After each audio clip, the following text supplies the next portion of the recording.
سامعین کے درمیان پولیٹیکل تقریر کرنا ہے، اس لیے میں ذرا سا مجلسی انداز سے ہٹ کے اپنے علماء سے معذرت کے ساتھ، کیونکہ یہ تقریر جو بھی یہاں ہو رہی ہے اسے شیعہ کم سن رہے ہیں اور ہندوستان زیادہ سن رہا ہے۔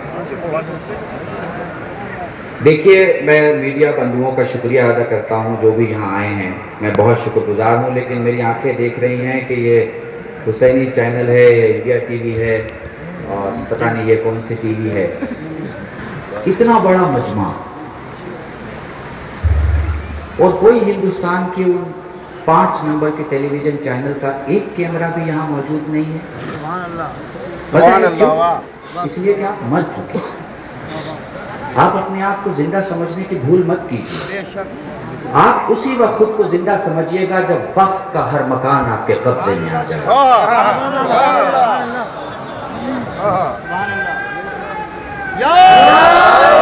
نہیں ٹھہرو، نعرے میں لگاؤں گا، خود نعرے مت لگانا۔ سیاسی پروگرام جب ہوتا ہے تو مذہبی نعرے نہیں لگائے جاتے۔ سیاست خود میں ایک مذہب ہے، اور آیت اللہ خمینی کو پتا تھا، اسی لیے ٹھوکر میں شاہ چلا گیا۔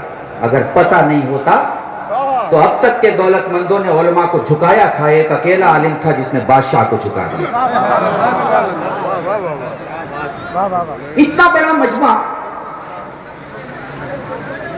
نہ تو ہم کسی ایک آدمی کے خلاف ہیں، نہ تو ہمیں کوئی ایک امام باڑہ آزاد کرنا ہے۔ یہ سب تو مولانا آپ 1-2 انجمن کو بول دیجئے گا، خالی کروا لیں گے، جس کو چاہیے گا آ جائیں گے، جس کو چاہیے گا چلے جائیں گے، 1-2 انجمن کر لے گی آپ کی۔ یہ مائک، یہ مجمع، یہ لوگ، ہم دلی سے دوڑتے دوڑتے یہاں پہنچے ہیں، آپ کی لکھنؤ کی لوکل پرابلم سننے کے لیے نہیں پہنچے ہیں، ہندوستان کی پرابلم سننے کے لیے پہنچے ہیں۔ جتنا شیعہ آپ لکھنؤ میں بستا ہے نا، اس کا 95% شیعہ ہندوستان کے 6,50,000 گاؤں میں ہے، اور 6,50,000 گاؤں میں اگر شیعہ نہیں بھی ہے تو 4,80,000 وہ گاؤں ہے جہاں حسین کا تعزیہ اٹھایا جاتا ہے۔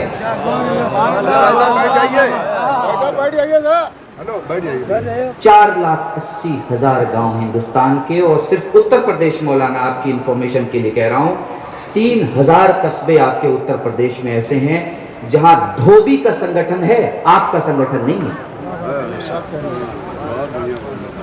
وڈمبنا ہے، جو جھاڑو لگایا کرتے تھے وہ حکومت کر رہے ہیں، اور جو حکومت کیا کرتے تھے ان کو جھاڑو لگانے کا کام نہیں ملتا۔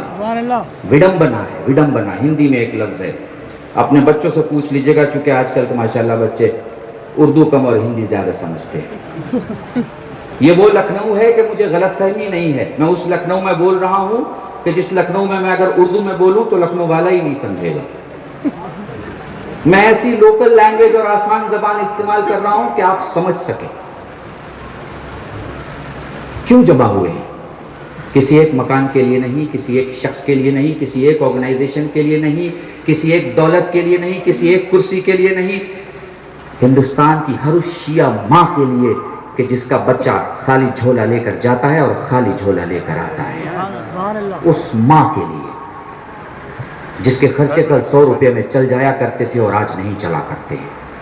مانگنا ہے تو علم سے مانگو، مانگنا ہے تو سمجھو۔ ہندوستان کی حکومت کا تعداد کے اور آبادی کے مناسبت سے جو بجٹ ہے، اس میں مسلمانوں کے لیے اتنا ہی سینکشن کیا جائے جتنی ان کی آبادی ہے، اور شیعوں کو بھی اتنا ہی دیا جائے جتنا ان کی مسلمانوں میں آبادی ہے۔ بیوقوف سیاست مدار ہے تمہارا اگر تمہیں یہ سمجھاتا ہے کہ تم مائنورٹی میں مائنورٹی ہو۔ عقل کب جاگے گی؟ آپ مائنورٹی میں میجورٹی ہو۔ حنفی، مالکی، شافعی، حنبلی، آغا خانی، اسماعیلی، کھوجا، عرب، یہ ساری قومیں، سلفی، شیرازی، ادھر کے یہ ساری قومیں اگر جمع کی جائیں تو 16 لاکھ سے 2.5 کروڑ کی آبادی ہے ہر مکتب فکر کی۔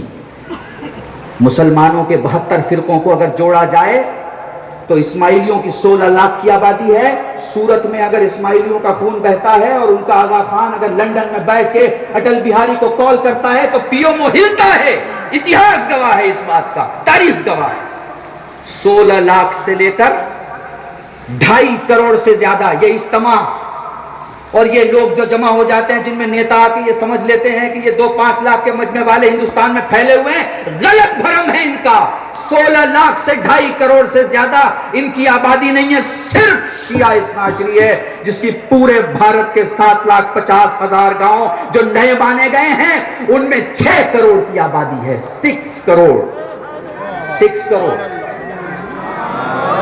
کہہ رہے ہیں ابھی آپ نعرے نہ لگائیں، مجھے سنیں، چونکہ میں آپ کے لیے نہیں ہندوستان کے لیے بول رہا ہوں، اور یہ میں کھوکھلا دعویٰ نہیں کر رہا۔ آج سے 3 سال یا 4 سال پہلے پریزیڈنٹ آف ایران کی ٹرانزٹ وزٹ تھی انڈیا میں۔ امریکہ کا پورا دباؤ تھا کہ انہیں ہندوستان میں استقبال نہ کیا جائے ان کا۔ بھارت کے پرائم منسٹر کے اسپوکسمین پرسن نے، پی ایم او کے میڈیا صلاحکار نے باہر آ کر ایک آفیشیل انٹرویو دیا، اور اس آفیشیل انٹرویو کے شبد میں سناتا ہوں، آپ کو یقین نہ آئے تو آپ پی ایم او کی ڈائری میں آن لائن جا کے دیکھ سکتے ہیں۔ وہ کہتے ہیں کہ ہم ایران کے صدر کو ہندوستان آنے سے اس لیے نہیں روک سکتے کیونکہ ہندوستان ہمارا ایران کے بعد دنیا کے دوسرے نمبر کا شیعہ ملک ہے۔ ہم اپنے 6 کروڑ شیعہ مسلمانوں کے دلوں کو تکلیف نہیں پہنچا سکتے۔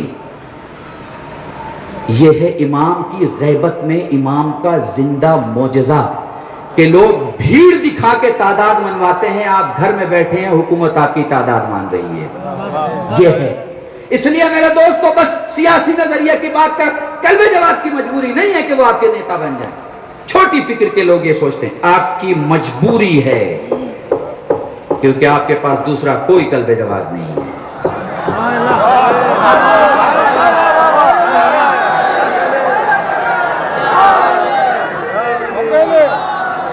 میں مانتا ہوں، ٹھہرو، نعرہ نہیں، میں نے منع کیا، نعرہ نہیں، ٹھہرو، سنو، میں مانتا ہوں کہ قلب جواد سے بہت ساری پولیٹیکل مسٹیک ہو سکتی ہیں، میں مانتا ہوں، لیکن میں یہ بھی مانتا ہوں کہ وہ قلب جواد کی مسٹیک نہیں ہے، سمجھانے والوں کی مسٹیک ہے۔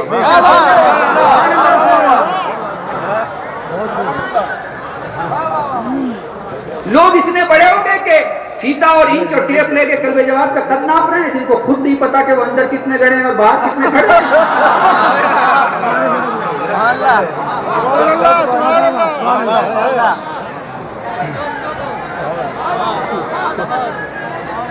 ارے کوئی تمہارا جلایا ہوا چراغ ہے جو تمہاری پھونک سے بند ہو جائے گا؟ ہر عالم دین ہر مقام پہ خدا کا جلایا ہوا چراغ ہے۔ طوفانوں میں اس کی حفاظت کیسے کرنی ہے خدا بہتر جانتا ہے کہ اس نے اس کے لیے کیا انتظام کیا۔ آخری بات، یہ اینڈ نہیں ہے، اینڈ نہیں ہے۔ مولانا میں بڑا خوش ہوں اس مجمع کو دیکھ، لیکن میں آپ میں پوٹینشیل دیکھ رہا ہوں، اور میں آپ سے گزارش کروں گا کہ آپ اسی عوام سے اعلان کریں اور ان علماء سے، اور دسمبر کی یا نومبر کی کوئی تاریخ دیں اور کہیں کہ ہم لکھنؤ آئیں گے۔ ہندوستان سے ہم اتنے آ جائیں گے کہ راستے پہ پاؤں رکھنے کی جگہ نہیں ہوگی، پاؤں رکھنے کی جگہ نہیں ہوگی۔ میں لاسٹ میں آخر میں لگاؤں گا نعرہ، فکر نہ کریں، لگاؤں گا۔ اب پرابلم یہ ہے پولیٹیکل پروگرام میں پولیٹیکل طریقے سے بات ہونی چاہیے۔ میں امام باڑے میں تقریر نہیں کر رہا ہوں، میں آپ کے لیے امام باڑے کی سرحد کے باہر حکومت سے بات کرنا چاہتا ہوں۔ پتہ ہے آپ کو کیوں حق نہیں ملتا؟ کیونکہ یہ مسلمان نیتا جو نہ کپڑے سے مسلمان ہے نہ چہرے سے مسلمان ہے، بس نام سے مسلمان ہے۔ یہ بڑے نیتا سے کہہ دیتے ہیں اندر جا کے، کہہ رہے ہیں یہ تو 2-4% ہے، ہم دیکھ لیں گے، آپ فکر نہ کیجیے۔ آپ جس کو دیکھیے اپنے رشتہ داروں کو بنانے کی بات کرتا ہے اور اپنی کرسی کو بھنانے کی بات کرتا ہے، پر ہم بھی بیوقوف نہیں ہیں دوستو۔ میں قائد کی بات نہیں کر رہا، میں آپ سے بات کر رہا ہوں۔ قدم سے قدم ملاؤ، وجود سے وجود ملاؤ، ہاتھوں سے ہاتھوں کو ملاؤ، ارادے سے ارادوں کو ملاؤ، نظروں سے نظروں کو ملاؤ، مقام سے مقام کو ملاؤ۔ اعلان کر دو کہ ہم غریب اگر تمہیں ووٹ دے کے سطح میں بٹھا سکتے ہیں تو تمہیں کھینچ کے پھینک کے دفنا بھی سکتے ہیں۔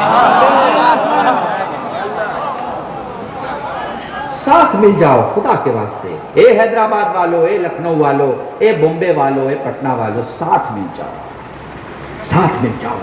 سیاست میں اسے ہی سر کہا جاتا ہے جس کے پیچھے سر دکھائی دیتے ہیں۔ جس کے پیچھے سر نہیں ہوتے اسے سر نہیں کہا جاتا. یاد رکھیے گا, اگر آپ کو بات کرنا ہے تو ہر نعرے کے پہلے اپنے پردھان منتری کا ذکر کیجئے, اس ہوم منسٹر کا ذکر کیجئے جو ظلم کر رہا ہے اور ظلم ہونے دے رہا ہے, اس پارٹی کا تذکرہ کیجئے جو آپ کے حقوق کو پامال کر رہا ہے, اس حکومت کا ذکر کیجئے جو حکومت آپ کے خلاف کام کر رہی ہے.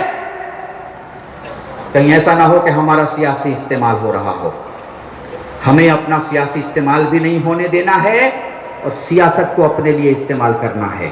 اس کا بس ایک طریقہ ہے اور دو ہی طریقے سیاست کی دنیا میں مانے جاتے ہیں, یا پارکوں میں بھیڑ دکھاؤ اور یا ووٹ دے کے جتاؤ یا ہراؤ. اگلے 5 سال تک سیاست کی دنیا میں کچھ بھی نہیں ہونے والا, لیکن ہمیں میدان میں آنے سے کوئی نہیں روک سکتا ہے. اس لیے آج کے اس پروگرام میں اعلان کر دو کہ جو بھی معاملات مولانا قلب جواد صاحب یہاں پیش کریں گے, جو بھی قوم کے لیے مانگ رکھیں گے, صرف اتر پردیش نہیں سارے ہندوستان کی اسٹیٹ حکومتوں سے جو بھی مطالبات کریں گے, جو بھی سینٹرل گورنمنٹ اور ہمارے ریسپیکٹڈ پرائم منسٹر سے مانگ کی جائے گی, جو بھی ہندوستان کے قانون سے چاہا جائے گا, اگر ہماری اندیکھی کی گئی تو ہم گھر جانا بند کر دیں گے اور راستے پر ایسے بیٹھ جائیں گے جیسے ہمیں اپنے مقام سے اٹھا کر بھیجنا مشکل ہو جائے گا. اور یاد رکھیں, یہ نہ کہیں کہ ہم اپنا سر پھاڑ لیں گے یا اپنا سینہ چاک کر لیں گے. نہیں, وہ ہم صرف حسین کے لیے کرتے ہیں, ہم وہ کسی کے لیے نہیں کر سکتے. وہ ہم کسی کے لیے نہیں کر سکتے. ہمیں نہ اپنا سر پھاڑنا ہے نہ کسی کا سر پھاڑنا ہے, لیکن 2014 کے الیکشن میں ہم لوگوں کو دکھا دیں گے کہ حکومت کسے کہتے ہیں اور بوریے پہ بیٹھنا کیا ہوتا ہے. جو حکومت کرنے والے ہیں انہیں مزہ چکھانے کے لیے تیار ہو جائیے, پولیٹیکل ہاتھ سے ہاتھ ملائیے اور اپنی روحانی شخصیت کو مضبوط کیجئے. آپ کے پاس قائد کی کمی نہیں ہے. ڈیمانڈ ایسی کیجئے کہ لگے کہ ڈیمانڈ ہے, ایسا نہیں کہ پتا چلا کہ آپ پرائم منسٹر کے گھر گئے ہیں اور پڑوسی کے ایس ٹی ڈی کی دکان کی بات کر کے آ رہے ہیں. تو بس انہی باتوں کے ساتھ آپ سب سے خدا حافظی چاہوں گا. وآخر دعوانا ان الحمدللہ رب العالمین.